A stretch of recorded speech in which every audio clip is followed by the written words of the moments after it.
I am your host, Robert Rowe, and you are listening to Awake Radio. The podcast they don't want you to hear.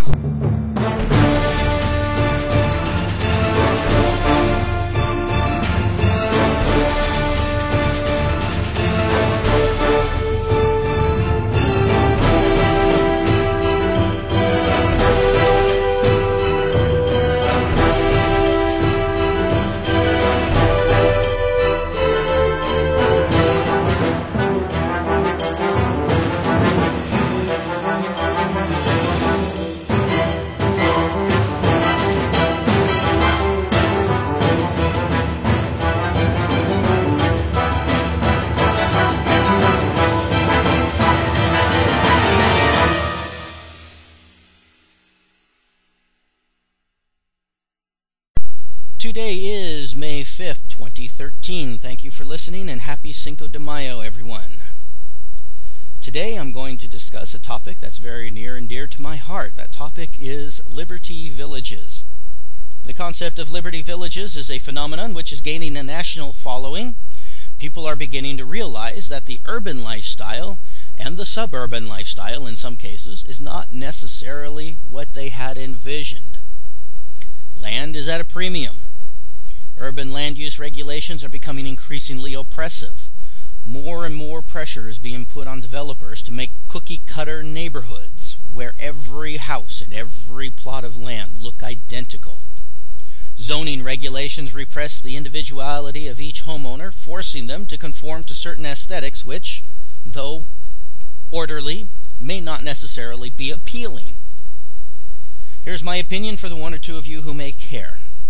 The United States is in trouble on every front. Liberal ideologues from everywhere seem to want to force all people to conform to certain values and certain ethics. Values and ethics which may not agree with some people or which may be in direct conflict with their faith.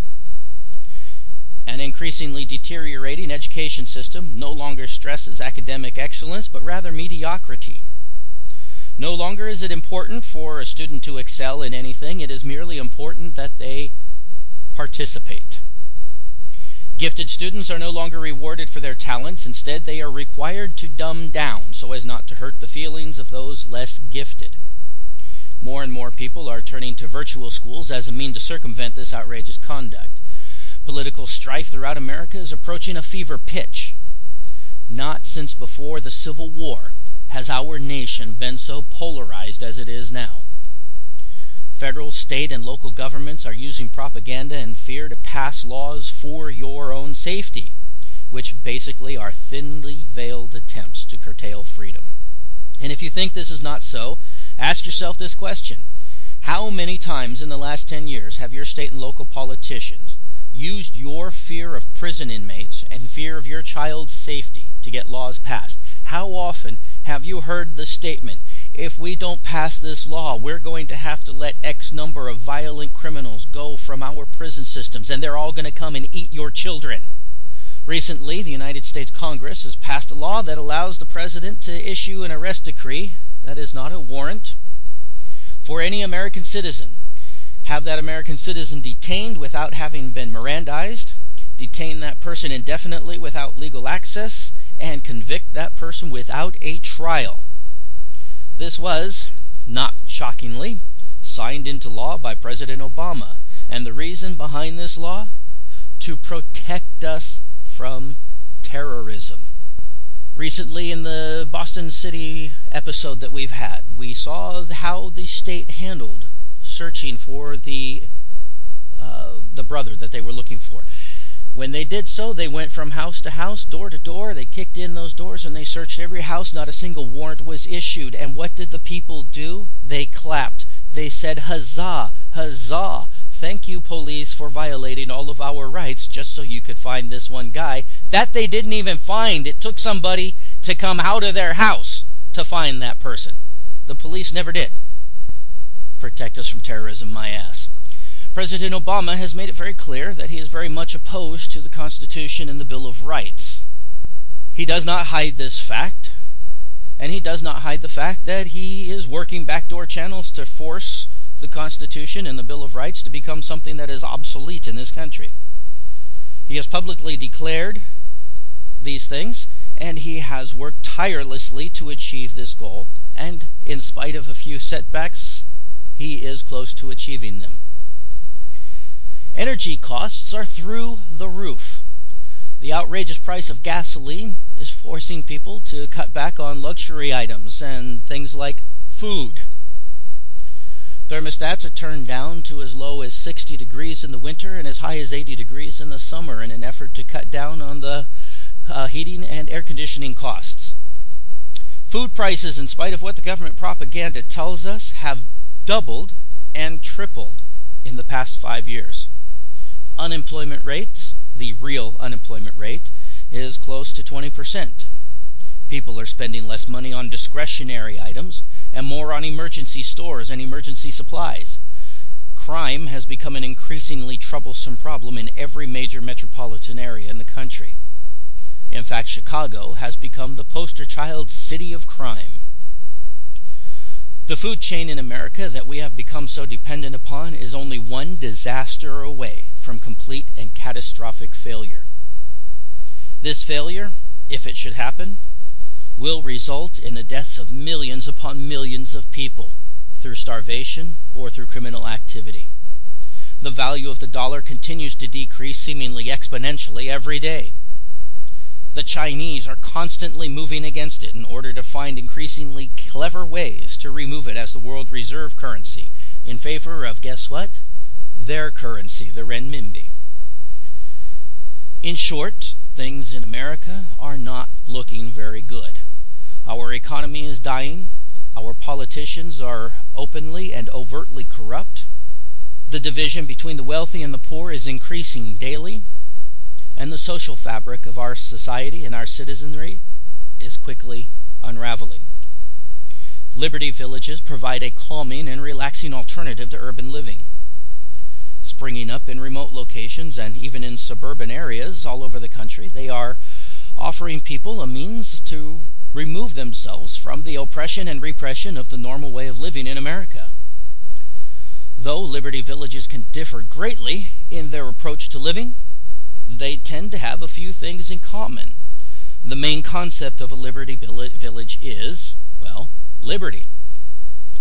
People who buy into these villages are most often given a plot of land, typically between 1/2 acre to 1 acre, and they are rewarded with the freedom to build whatever type of structure they desire. If one wishes to build, for example, a replica of the Starship Enterprise, they're free to do so without fear of reprisal from some overzealous homeowners association member or some zoning restriction. Most Liberty villages also have environmentally responsible living in common. It's not uncommon to see earth ships, geodesic domes, or other eco-friendly type structures built on the members' land plots. Additionally, power is generally created by renewable sources, such as wind turbines, geothermal, solar, or other means. Water is frequently collected via means other than wells wherever it's practical. Sustainability and recycling are the norm rather than something that your crazy hippie neighbors do. Nor is it uncommon to see an eclectic variety of pets within the village. Chickens, rabbits, goats, pigs, what have you, are more commonly found than cats and dogs. And this variety of pets is what allows these communities to maintain a higher level of sustainability than can typically be found in most urban and suburban areas. Now, lest you think that most of the population of these communities is comprised of dope-smoking hippies, communists, or gun-toting anti-government radicals, let me inform you that the typical village is comprised of a variety of skilled and professional artisans. Electricians, doctors, veterinarians, carpenters, architects, etc. all make up the citizenry of these villages. Often, these members are hand-picked and hand-selected for their skills in order to ensure that the village can operate smoothly. Microeconomies are also very quick to set up within these villages, with, in most cases, barter being the currency of choice. For example, if Fred has a chicken and Tom needs one to feed his family, Tom can trade a gallon of milk, or produce some kind of labor for Fred. However they work it out, it's always a mutually beneficial arrangement. Regular currencies like Federal Reserve notes are seldom used within these communities and are often reserved for purchases outside of the community, as you'll generally not find a Walmart within these villages. Since these villages are usually so small, typically somewhere between 20 and 100 people, they often will set their community up as a cooperative. Food is grown, items are produced for the purpose of being used in the village, and whatever is excess is sold outside of the village for profit. Each member of the community then shares in that profit, and those profits are usually handed out quarterly or semi-annually or annually, depending on whatever the setup and arrangement is for that particular village. Now, interest in the concept of Liberty Villages has recently gained a lot because of the endorsement by Senator Ron Paul. He has called to all citizens of the United States to form these types of villages and get back to the core values that made America great, and his call has spurred many into action to do just that. Homeschool advocates, environmentally conscious people, those longing for a simpler, slower life, and those who just want to live a lifestyle free from the overbearing repression being forced upon them by their respective government bodies, are investing in these communities and building a better life for themselves and their children. Now, if you're considering such a lifestyle change, you need to ask yourself a few basic questions. First of which, is this something I'm going to do for a short time, or is this going to be a lifelong investment? Some communities will offer you the option for short-term living arrangements, say a year or two, and then accept a new investor as a replacement for you once you leave. Now, this is not how most village members approach their community. For most Liberty Villages, it is expected to be a lifetime commitment on your part. This is due to the fact that often the members are hand-selected based upon their skills, their knowledge, or some other necessary criteria that ensures the success of the village. People who are involved in the process merely for the experience of it, or just to get away from normal life for a year or two, create a void in the community after they leave, and any skills that they brought to the community are now missing when they leave, and the rest of the community must take it upon themselves to perform those tasks and deal with the lack of those skills. And this can create a hardship on the community until a replacement can be found. More often than not, the interviewing process for an individual or family takes months in order to ensure that undesirable people are prevented from entering the community. Most of these communities don't want radicals, they don't want extremists or people who wear tinfoil hats and what have you in their village. So to ensure the right fit, they engage in a months-long interviewing process to weed out the wackos, so to speak. Second thing to ask yourself, is the village to which I am applying for membership one that shares my ideals, my values, my beliefs? Some villages are very selective in their membership. For example, they may only accept people of the same religious indoctrination as they. Some may hold more conservative moral values. Some may hold more liberal values, and some may be more moderate. You have to involve yourself in the interview process vigorously to ensure that they are a right fit for you. If you're an ultra-conservative person and you end up buying into an ultra-liberal, chances are you're going to find your village experience less than ideal, to say the least. If you're a Baptist and you end up buying into a Catholic-dominated village, you're going to find yourself being quite unhappy. So do yourself a favor and make sure that you are very well informed about who is intended to make up the citizenry of the community, and make sure you can live with them. Try to find a village with a diverse group of people who share a variety of beliefs, opinions, political viewpoints. These are the villages that are going to survive. These are the villages that are going to thrive. The very nature of their citizenry allows for open thought and opposition ideas which foment growth, liberty, prosperity. If everyone in the village is of like mind, this opens the door for corruption and usurpation of power by a small group or by a single person. And ultimately these villages will fail, as the people find their freedoms restricted and their people abused. Third thing, does the concept of this village really make sense to me? Some people who are forming these villages are promising pie-in-the-sky dreams. Things are going to be rosy and easy, and you're going to spend your days by a pool sipping mint juleps and being waited upon by gorgeous members of the opposite sex who are scantily clad. And if this happens to you, run. These people are not interested in your values. They're not interested in your beliefs. They are interested only in the status of your checkbook or your platinum card.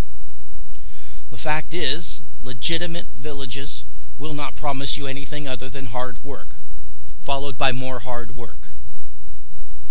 Each member of the village is expected to do their share to ensure the success of the village.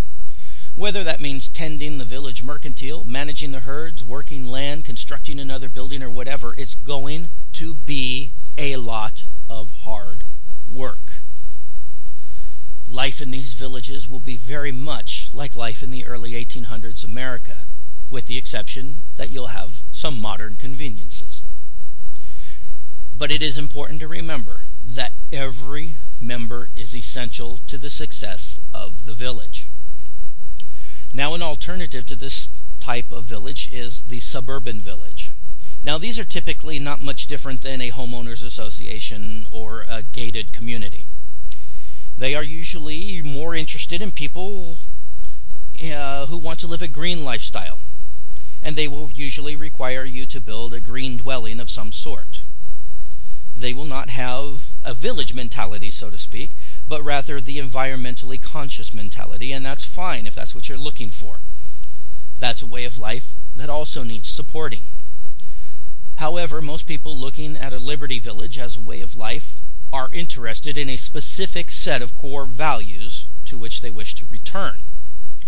Fourth thing, am I suited to the lifestyle of this village?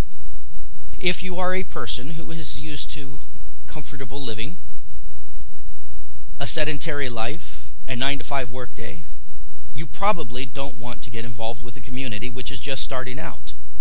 The work is hard and often from sunup to sunset, or even later. You may find yourself sleeping out of doors for a while with a rock as your pillow. More importantly than your lifestyle choices is your health. Some of these villages are located very far from any town or city, and medical issues may have to be handled locally until paramedics can arrive. In some cases, this can be more than an hour's wait. If you may require immediate medical attention for a known condition, you may want to look into a suburban village rather than a more remote one.